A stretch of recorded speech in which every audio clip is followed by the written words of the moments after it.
आदाब नाजरीन, मैं आपका दोस्त यार मोहम्मद अंसारी अपने यूट्यूब चैनल पर आपका खैर मकदम स्वागत करता हूं। आज हम आपको आज के इतिहास तारीख़ से मुताल्लिक एक ज़रूरी चीज़ बताने जा रहा हूं। आज हम बात करने वाले हैं भोपाल गैस त्रासदी, जिसको भोपाल गैस सानहा या फिर भोपाल गैस ट्रेजेडी के नाम से जाना जाता है। किसी शायर ने क्या खूब ही कहा है कि कितनी हलचल, कितनी शोर शराबा सा था, कितनी हलचल, कितनी शोर शराबा सा था, वीरान इस शहर की खामोशी है बतलाती। तो आइए हम बात कर रहे हैं भोपाल गैस त्रासदी के बारे में। ये घटना 2 और 3 दिसंबर 1984 की है, जब एक फैक्ट्री में जहाँ पे कीटनाशक दवाइयाँ तैयार हो रही थी, वहाँ पे रिसाव के बाद एक बड़ा हादसा होता है। और ये अब तक के तारीख़ में, इतिहास में, हिंदुस्तान में इससे बड़ा घटना अब तक नहीं घटी। जी, भोपाल गैस त्रासदी के बारे में कुछ अहम पॉइंट्स जानेंगे, क्योंकि इससे संबंधित बहुत सारे प्रश्न कम्पिटिटिव एग्ज़ाम में भी आते हैं, इसलिए इस विषय पे हमें कमांड भी होना है और बाकी जानकारी भी रखनी बेहद ज़रूरी है।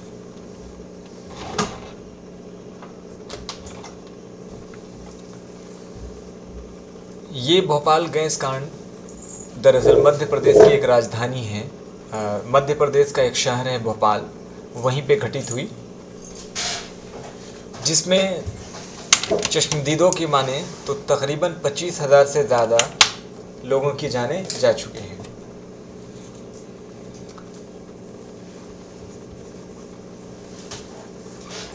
भोपाल गैस कांड कहिए या भोपाल गैस त्रासदी के नाम से इसको जाना जाता है। ये दरअसल फैक्ट्री थी, अमेरिका की सहायता से एक कंपनी स्थापित की गई भारत में, भोपाल में 1969 को। कीटनाशक दवाइयाँ तैयार की जाने वाली कंपनी थी।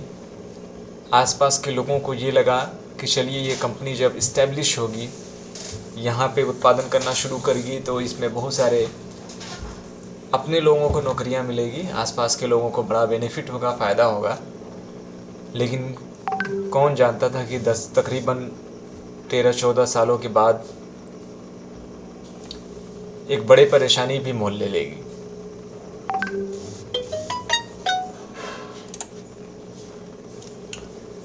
इस कंपनी का नाम यूनियन कार्बाइड नामक कंपनी के नाम से स्थापित की गई। यूनियन कार्बाइड अमेरिका की एक संस्था थी, कंपनी थी, जिन्होंने भारत में भी अपना ब्रांच खोला। और इसमें जो जहरीली गैस मिथाइल आइसोसाइनाइट, जिसको MIC के नाम से भी जाना जाता है, वो तैयार किया जाता था, जो कीटनाशक दवा है के तौर पे इस्तेमाल किया जाता था।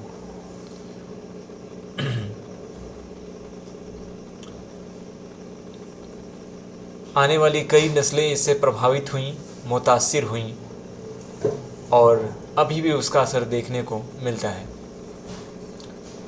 तो यूनियन कार्बाइड की स्थापना के बारे में मैंने बताया कि जो संस्था अमेरिकी संस्था थी, उसने 1969 में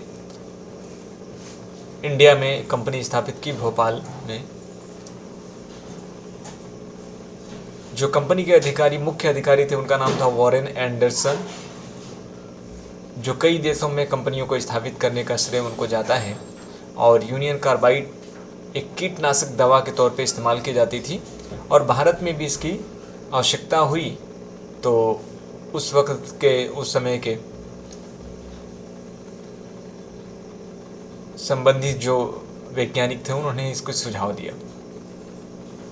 शुरू में जब ये संस्था स्थापित हुई तो इसके सभी मानकों, मापदंडों का बिल्कुल ख्याल रखा जाता था, समय समय पे जांच होते थे, और जो भी इसमें कमियां थीं उसको दूर करने की भरपूर कोशिश की जाती थी। लेकिन जैसे जैसे वक्त गुजरा, लापरवाहियां बढ़ती गई और एक बड़ी दुर्घटना हो गई। दिसंबर 1984 की रात, दरअसल ये घटना 2 दिसंबर 1984 के शाम से शुरू होती है, जब बेसमेंट यानी नीचे के भूमिगत पाइप की सफाई से संबंधित कुछ कर्मचारी नीचे जाते हैं और वहाँ पे पानी के संपर्क में आने पे जो मिथाइल आइसोसाइनाइड गैस थी उसके पाइप में लीकेज या रिसाव की समस्या शुरू हो जाती है। हालांकि समय रहते इसे दूर किया जा सकता था, लेकिन कुछ कर्मचारियों की सुस्ती और नासमझी की वजह से ये एक बड़ा हादसा हो गया। 10 बजे के आसपास कर्मचारी को एहसास होने लगा कि कोई ऐसी चीज़ है, कहीं ना कहीं गैस का रिसाव हो रहा है। और ये 12:15 पे रात के, यानी जब 3 दिसंबर 1984 हो चुका था, उस समय हवा के साथ एक बड़ी तेज़ी के साथ आबादी की ओर मिथाइल आइसोसाइनाइड, जो जहरीली गैस कीटनाशक दवा के लिए इस्तेमाल की जानी थी, वो शहर के आबादी की तरफ बढ़ती जा रही थी और एक विकराल रूप लेते जा रही थी। रात की तारीकी में सब लोग सोए हुए थे। जो सोए हुए थे गहरी नींद में थे, और जो इनको एहसास हुआ कि सांस लेने में घुटन हो रही है, उन्होंने अपने चेहरे पे गीला कपड़ा या तौलिया रखा और उससे सांस लेने की कोशिश की। या जो लोग कंबल रज़ाई में रहे वो बच पाए, लेकिन जिन्होंने इससे छुटकारा पाने के लिए भागना शुरू किया, सबसे ज़्यादा से ज़्यादा जानें उन्हीं की गई है। जब मैंने इस बारे में पढ़ना शुरू किया तो पता चला कि जैसे ही वो भागना शुरू किए तो उस दरमियान एक साइंटिफिक रीज़न है कि जब इंसान तेज़ भागता दौड़ता है तो उसके लंग्स, फेफड़े तेज़ी के साथ गति करते हैं और वह सांस लेने में और तेज़ी करता है। और जैसे जैसे वो सांस लेते गए वैसे वैसे ये जहरीली गैस मिथाइल आइसोसाइनाइड उनके जिस्म के अंदर प्रवेश करता गया और वो लुढ़क के बेसुध होकर गिरते गए, मौतें होती चली गई। उस भोपाल जहाँ की ये घटना है, वहाँ से 2 किलोमीटर की दूरी पे भोपाल रेलवे स्टेशन था। रात के आखिरी पहर में कई ट्रेनें आईं और उसकी चपेट में भी काफ़ी लोग आ गए। आसपास के इलाकों में कोई ऐसी सुविधा, चारों तरफ अफरा तफरी का आलम था। उस समय 2 ऐसे हॉस्पिटल थे जिन्होंने बड़ी मदद की। एक था हमीदिया हॉस्पिटल हमीदिया, और दूसरा जयप्रकाश मेडिकल कॉलेज। इन्होंने उस समय काफ़ी कोशिश की, लेकिन डॉक्टरों को ये पता नहीं चल पा रहा था कि दरअसल सांस लेने की परेशानी इतने बड़े मात्रा में कैसे हुई। तो आनंद फानंद में वो छोटी मोटी दवाइयाँ चलाते, लेकिन उससे कोई राहत नहीं होता गया और एक लोगों के मरने का जो आंकड़ा है वो अनगिनत होता जा रहा था। कुछ और पॉइंट के बारे में जानेंगे। 3 दिसंबर 1984 की रात्रि को यूनियन कार्बाइड के उत्पादन नियंत्रण कक्ष में बैठे स्थायी कर्मचारियों को कुछ रासायनिक रिसाव की शंका हुई। बताया जाता है कि कुछ लोगों को लगा कि कुछ गड़बड़ हो रहा है, लेकिन उपस्थित कर्मचारी ने तत्काल ही भूमिगत रसायन भंडारण टंक का निरीक्षण किया तो उन्हें वहां रसायन मिथाइल आइसोसाइनाइड का मामूली सा रिसाव मिला, जिसे उन्होंने दैनिक सुरक्षित रसायन रिसाव के छिटपुट रूप में लिया। यानी ये जब ये अंदेशा लगाया गया, हालांकि इससे पहले भी कई घटनाएं हो चुकी थी, वहाँ पे लोगों को सचेत किया गया था कि जैसे ही आसपास के इलाकों में अलार्म सुनाई दे, इमरजेंसी बेल बजे, तो आप अपने इलाकों को छोड़ के सुरक्षित जगहों की तरफ चले जाएं। लेकिन उस समय बेल या घंटी नहीं बजी और लोगों को आश्वस्त होकर अपने सोए रहे। जब अधिकारियों ने इसे मामूली लिया, चूँकि पहले इसकी देखरेख बड़ी तेज़ी के साथ, बड़ी अच्छी तरीके से होती थी, सारी रख रखाव की चीज़ें की जाती थी, लेकिन जैसे जैसे समय बीतता गया उसमें कमी आती गई, जिसे उन्होंने दैनिक सुरक्षित रसायन रिसाव के छिटपुट रूप में लिया, पर देखते ही देखते इस रासायनिक रिसाव ने विकराल रूप ले लिया। कुछ ही देर में मिथाइल आइसोसाइनाइड के घातक वाष्पों में भोपाल शहर के वायुमंडल में प्रवेश कर लिया और हवा के साथ घरों में जब इसका आना हुआ तो लोग जैसे जैसे सांस लेते गए, भागते दौड़ते और लुढ़क के गिरते जाते थे। मौतों का सिलसिला अगले दिन तक जारी रहा। रिसाव रोकने के प्रयास क्या रहे? सबसे पहले वहां कार्यरत कर्मचारियों ने रासायनिक वेंट स्क्रबर का इस्तेमाल किया, जिसका काम असुरक्षित गैस को क्षारीय जल में घोलकर वायुमंडल में जाने से रोकना होता है। यानी न वहां से रिसाव की प्रवृत्ति शुरू होगी और न ही वो लोगों को नुकसान पहुंचा पाएगा। कि नियंत्रित गैस के विशाल बादल इससे प्रभावित रहे। अंतिम प्रयास जल अग्निशमन के सीमित लघु संसाधनों के साथ जल छिड़काव में रहा और यह भी प्रयास विफल हो गया। यानी कुल मिला के छोटी छिटपुट जो कोशिशें की गई वो नाकाम साबित हुई। यूनियन कार्बाइड नामक कंपनी देखते ही देखते लोगों के लिए मौत का अखाड़ा बनते जा रहा था। जिस रात दुर्घटना घटी 3000 व्यक्ति उसी रात मर गए थे। यानी तकरीबन, ये तो सरकारी आंकड़ा कहें, लेकिन चश्मदीद और बाकी लोगों का मानना होता है कि 18,000 के आसपास जानें चली गई थी। और आसपास के जो कब्रिस्तान थे या जो शमशान घाट थे, बताया जाता है कि वहाँ पे किसी चीज़ों की ज़रूरत नहीं पड़ी, सिर्फ वहाँ लाशें ही लाशें पड़ी हुई थी। दुर्घटना के कारक क्या रहे? कौन सी ऐसी चीज़ें हुई, कौन सी किस तरीके से मिसिंग हुआ जैसे इतने बड़ा घटना हो चुकी?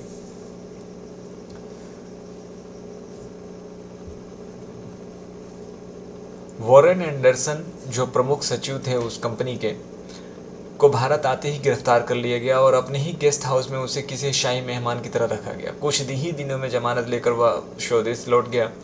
यहाँ यह जानना हर भारतीय के लिए आवश्यक हो जाता है कि आखिर इस दुर्घटना ने इतना विकराल रूप कैसे ले लिया। एक विदेशी संस्था ने लाख प्रबंध के बाद भी गुप्त रूप से जो जांच की, उनमें निम्नलिखित कारक सामने आए। मिथाइल आइसोसाइनाइड का भंडारण तरल रूप में प्रशीतन ठंडे माध्यम में किया जाता है, पर आर्थिक नुकसान के चलते इसे अनदेखा कर दिया गया। कई बार सरकार की तरफ से और स्थानीय लोगों की तरफ से ये नाराज़गी जताई गई थी, और मैं एक पत्रकार का नाम भूल रहा हूँ, वहाँ उन्होंने कई बार इस पे आर्टिकल भी लिखा था कि जिस तरीके से वहाँ पे रख रखाव और पहले के संसाधनों में कमी की जा रही है, आने वाले समय में एक बड़ा हादसा हो सकता है। इन तमाम चीज़ों को वहाँ से इनकार किया गया, नकारा गया, जिसके ये सही कारक जिम्मेवार हैं। क्षमता से अधिक मिथाइल आइसोसाइनाइड का भंडारण। जिस समय दुर्घटना हुई तब कंपनी के पास 42 टन मिथाइल आइसोसाइनाइड का भंडार था, जबकि सुरक्षा मानकों के अनुसार 30 टन मिथाइल आइसोसाइनाइड का भंडारण ही होना चाहिए था। यानी उत्पादन जो था, जो प्रोडक्शन था, वो लिमिट से बाहर था, असीमित किया जा रहा था। मिथाइल आइसोसाइनाइड की प्रकृति के अनुसार यदि इसमें कोई अशुद्धता मिश्रित हो जाए तो यह खतरनाक एक्सोथर्मिन प्रतिक्रिया का रूप ले लेता है। यही हुआ कि क्योंकि आर्थिक बजट के नियंत्रण के चलते प्रबंधन मेंटेनेंस सुपरवाइजर को निकाल दिया गया। एक बड़ा कारण ये भी मुझे पता चला कि यहाँ पे हुआ क्या, इस बड़े घटना के पीछे एक बड़ा जो कारण रहा वो ये रहा कि जो अनुभवी वहाँ पे इंजीनियर थे, अभियंता थे, उनको 10 साल, 12 साल, 15 सालों के बाद जब वहाँ के मैनेजमेंट कमेटी को, प्रबंधन समिति को ये होना हुआ कि इनका वेतन बढ़ते जा रहा है, सुविधाएं भी देनी पड़ रही है, तो उन्होंने छटनी करनी शुरू कर दी और नए लोगों की भर्ती हुई, जिनके पास अनुभव की कमी थी। यही एक बड़ा कारण भी रहा उनके साथ। उपकरण नियंत्रक नाइट्रोजन बल्ब का खराब होना, रासायनिक वेट स्क्रबर प्रज्वलन कॉलम, जल अग्निशमन यंत्रों की क्षमता कमजोर और खराब होना, इस तरीके से ये भी कुछ कारक रहे। और न जाने कितने हजार लाश यूं ही अकाल में समा गए। डॉक्टर डेथ, यूँ तो सरकारी आंकड़ा 3,500 लाशों तक पहुंचा, लेकिन गैर सरकारी आंकड़ा के मानने तक 15 से 25 तक पहुंच जाता है। जहर के असर से लोग आज तक मर रहे हैं और आगे भी मरेंगे, लेकिन यूनियन कार्बाइड का शैतान टैंक नंबर 610 आज भी वहीं जिंदा और खड़ा है। इस टैंक का ढक्कन BHEL के इंजीनियरों ने बंद तो कर दिया, लेकिन मिथाइल आइसोसाइनाइड का शैतान अब भी आज़ाद है और भोपाल की रगों में दौड़ रहा है। कहते हैं कि अभी तक 40,000 जानें चली जा चुकी हैं, आगे और कितनी जानें लेगा और कोई नहीं जानता। जो पे मौत मारे गए हैं, जिनके अपने उनसे जुदा हो गए, उन्हें आखिरी इंसाफ कभी मिलेगा भी या नहीं, कोई नहीं जानता। लेकिन तारीख़ के काले पन्नों में भोपाल की वह जहरीली रात जो हमेशा के लिए दर्ज रहेगी। 4,000 से अधिक लाशें सरजमीं पर बिखरी इधर उधर पड़ी हुई रही। उन खौफनाक पलों की सबसे बड़े गवाह थे डॉक्टर डेथ। भोपाल के लोग इनके इसी नाम से जानते हैं। डॉक्टर डेथ के लिए भी उन दर्द के लम्हों को दोबारा जीना आसान नहीं है। पहले मानवता पर गैस का कहर पर टूटा था। उस रोज एक ही दिन में उन्होंने 780 लाशों का पोस्टमार्टम किया। एक हफ्ते में 3,000 लाशों के साथ चीर-फाड़ करने के बाद उनकी आंखें सामने नाचती थी। विभाग में 3-4 लोग ही थे। पोस्टमार्टम की जब बात हो रही है तो मैं आपको बता दूं कि उस समय लाशों की संख्या इतनी आने लगी कि ये डिसाइड करना मुश्किल था कि सभी लाशों का पोस्टमार्टम किया जाए। लिहाजा डॉक्टरों की टीम ने जितने लोग वहाँ पे ड्यूटी कर रहे थे, उन लोगों ने सोचा कि एक तरकीब अपनाई और बोला कि 10-15 में से किसी एक का ही पोस्टमार्टम किया जाए और रिपोर्ट उसी तरीके का, चूँकि ये सारी प्रक्रिया एक ही तहत से लोगों की मृत्यु हुई, मौत हुई, तो एक ही मानी जाए। उन्हीं में से डॉक्टर डेथ का भी नाम आता है, जिन्होंने पहली बार दुनिया को यूनियन कार्बाइड के किलर टैंक नंबर 610 का सच बताया था।